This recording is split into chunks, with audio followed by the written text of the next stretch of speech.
Hello and welcome to Film Company in South. In this episode, we're going to be talking about Mahesh Narayanan and its much awaited Malik, which stars Fahadh Faasil, Nimisha Sajan, Vinay Forrt, Joju George, and Dileesh Pothan, and a whole bunch of others. The film is now on Amazon Prime. Now, Sanu John Varghese is the cinematographer, and he opens the film with a shot that is a long, unbroken take. Now, this shot takes us into the household of a man who we know as Ali Ikka. Now, this name of Ali Ikka himself, he's the Fahadh Faasil character, he's the main character. Now, this name itself comes a little into the stretch because we are being plunged into this world like outsiders. We are outsiders. We are it's as if we walk into a wedding and everyone there knows each other, but we are kind of maybe office friends or something like that. That's the audience. So, like outsiders, we slowly eavesdrop and we learn things about these people. For example, the fact that Ali Ikka's mother has memory issues. For example, the fact that Ali Ikka and his mother have a lot of friction. Or the fact that there is somebody named Amir that is being talked about. And we hear very mournful sounding instruments played in low tones by the clarinet and the sarangi. So the music is by Sachin Sham, and he lets us realize that though things are celebratory inside the Ali Ikka household, inside the feast, the Ali Ikka character himself and those close to him, the mood in them is not celebratory at all. And this beautiful opening shot sets up the screenplay structure because we first see this unbroken stretch and then we see vignettes where everything is chopped up into bits and they all add up to a grand picture. Did I say beautiful shot? Maybe beauty is the wrong word because it suggests kind of prettiness. This is not about that at all. There's a documentary like grittiness. That's what I'm calling beautiful because this integrity is what lasts throughout the film. Even the biggest star, Fahad, is treated like not like a star but like part of an ensemble. The story too follows Ali Ikka as part of a coastal village of Muslims. Now he is their godfather-like figure. He is their Nayakan-like figure. He is the one who has fought against the police and politicians for their well-being. He is the one who has literally developed the land they're living on. And in the end, he's the Christ-like figure who is dumped in the trash, who's tortured and then dumped in the trash. A little aside here, speaking of The Godfather, there are at least two homages to the classic film. One is from part 2, where we see the Godfather character on a rooftop chasing somebody he wants to kill, and the other is from Godfather part 1, where a funeral is intercut with the murder of the people responsible for the death of the person whose funeral is taking place. But here's the crucial thing. Unlike Marlon Brando and The Godfather, unlike Kamal Hassan and Nayakan, the Ali Ikka figure isn't romanticized. Even when poetic justice is rendered to him, we don't sense the fall of a major icon. It feels more like quickly shot guerrilla-style documentary footage. Ali Ikka may have gotten things done for his people, but his sins are neither forgiven nor forgotten. In that earlier shot that I talked about, that big unbroken shot, Ali Ikka says that he has left behind all his ungodly work. Listen to that word ungodly. It makes you think whether Malik is Ali Ikka, who's the Malik of his people, or whether we're referring to the Malik of them all, God himself.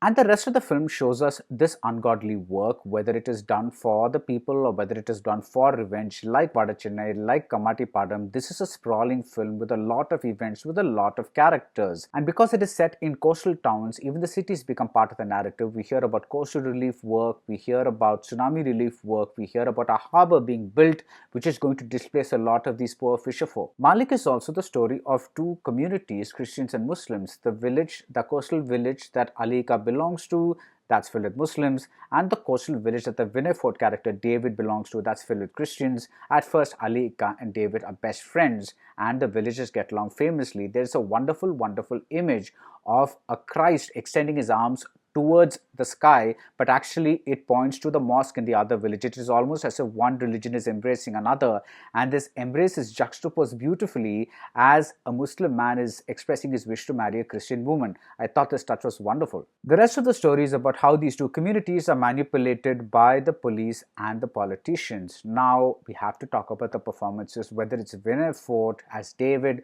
whether it's Fahadh Faasil, whether it's Nimisha Sajan as Ali Ikka's wife, Dileesh Pothan as a politician, whether it's Joju George as a cop.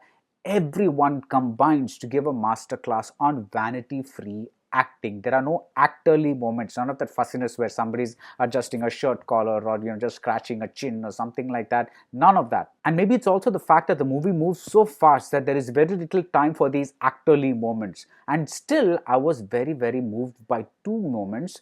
One involves Fahadh Faasil, where he kind of literally explodes. He explodes emotionally in front of a young boy, telling him what he feels exactly. And the other one is the look on Vinay Fortt's face when he realizes that he has inadvertently been the cause of a great tragedy. Now, Malik is a giant leap for Mahesh Narayanan as a director, but more importantly, as a writer. Now, take both his earlier films, Take Off and See You Soon. Now, these films were woven around a central character who was in some kind of trouble. Now, I'm not saying this is easy because writing a screenplay is one of the most difficult things in the world, but the easy part of it is that there is one character that is available that the audience can instantly latch on to, that one character can be written around. You can create characters around that one character that the audience is already identified with and that the audience is going to root for. But in Malik, you have so many characters and you have to make each one of them coherent and you have to make each one of them interesting and deliver at least a touch or two that makes them stand in the audience's mind, stick around in the audience's mind. And Mahesh does that brilliantly. Now, take the scene where Ali Ikka's mother visits a patient in the hospital. Now, the film is broken into three big flashbacks, each one narrated by a different person and from a different point of view. And this scene where Ali Ikka's mother visits the patient begins the first flashback. The ending of this stretch is amazing because it does not end the way you want to. Plus, it defines the mother's character in a way you totally don't expect. And it lays the stage for the second flashback. Look how much is done in this little time. I could go on with the number of outstanding scenes, like the introduction scene of Joju George's character. He's a cop, but his first scene involves, of all things, a washing machine. I also love the scene where Fahadh Faasil finds out his son is being baptized because actually he wanted his son to be raised a Muslim. You expect a war of words, but what happens there? What happens there is so beautiful. It ends with the reinforcement of the relationship between Fahadh Faasil and his wife. Now, even the minor characters are developed so beautifully. Take this character named Freddy. Now, he is defined not by what he does so much as what he's told and what he's asked to believe. Now, two different mothers visit him at various points. His own mother tells him that Ali Ka has to die for what he has done to our people, but another mother comes along, Ali Ka's mother, and says Ali Ka deserves a more righteous kind of punishment. What is Freddy to believe? Even a shipment of guns for that matter, it gets a little narrative arc of its own. So if you look at Malik from a very overall perspective, it is the Godfather template, but as you see the various touches done to the various characters and the various events, you will see that it has all percolated down and made the film a very local one.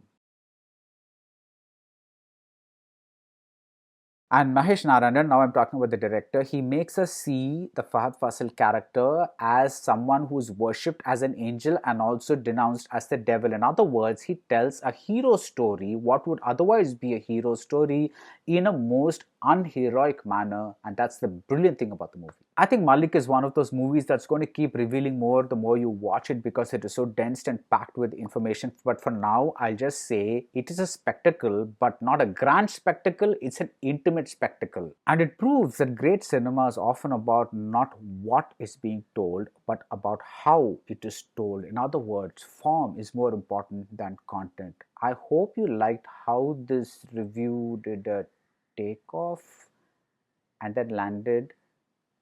See you soon at the movies and keep watching Film Company South.